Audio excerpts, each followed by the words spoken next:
2.5 ఏళ్లవుతున్నా ఇప్పటివరకు ఏం చేశారో చెప్పుకోలేని పరిస్థితిలో కాంగ్రెస్ ప్రభుత్వం ఉందని బీఆర్ఎస్ కార్యనిర్వాహక అధ్యక్షుడు కేటీఆర్ విమర్శించారు. ఢిల్లీకి 72 సార్లు ఎందుకు వెళుతున్నారో సీఎం చెప్పాలని డిమాండ్ చేశారు. తెలంగాణను 1 కోటి ఎకరాల మాగాణిగా కేసీఆర్ తీర్చిదిద్దారన్న కేటీఆర్ కాళేశ్వరాన్ని చూసి ప్రపంచమంతా ఆశ్చర్యపోయిందన్నారు. రైతు బంధుపై అసెంబ్లీ, ప్రెస్ క్లబ్ ఎక్కడ నిర్వహించినా చర్చకు సిద్దమని కేటీఆర్ స్పష్టం చేశారు.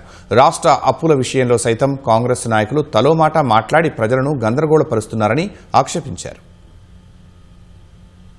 మైకు ముంగట్నే నోటికొచ్చినట్టుగా దివాలా తీశాము ఒకసారి కాదు. ఇది దివాలా తీసిందని మాట్లాడిన దివాలా కోరు మాటలకైతే లెక్కనే లేదు. వాస్తవం ఏంటంటే ఇంతటి భావదారిద్ర్యం బహుశా దేశ చరిత్రలో ఏ ముఖ్యమంత్రిలో కూడా ఎన్నడూ చూసుండం. 50% మీ పరిపాలన 30 నెలలు అయిపోయింది. ఇప్పటికైనా 4 మంచి మాటలు మీ ప్రభుత్వంలో మీరు ఏం చేశారో. నువ్వు నడుపుతున్న రాష్ట్రాన్ని తిట్టడం ఏం దరిద్రం, అది నాకు అర్థం కాదు. నీవే కదా ప్రభుత్వానికి అధినేత నువ్వు.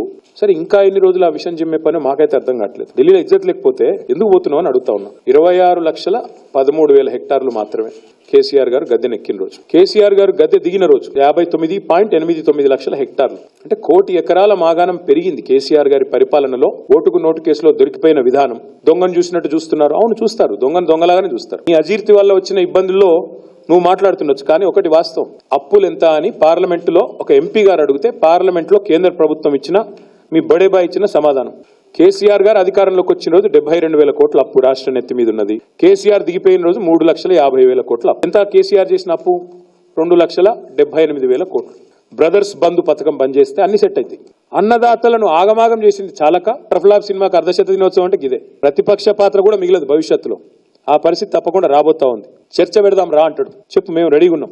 అసెంబ్లీలో పెడతావా, ప్రెస్ క్లబ్ లో పెడతావా, నీ జూబ్లీ హిల్స్ ప్యాలెస్ కి రమ్మంటావా, ఏడ పెడతావు చెప్పు, వస్తాం.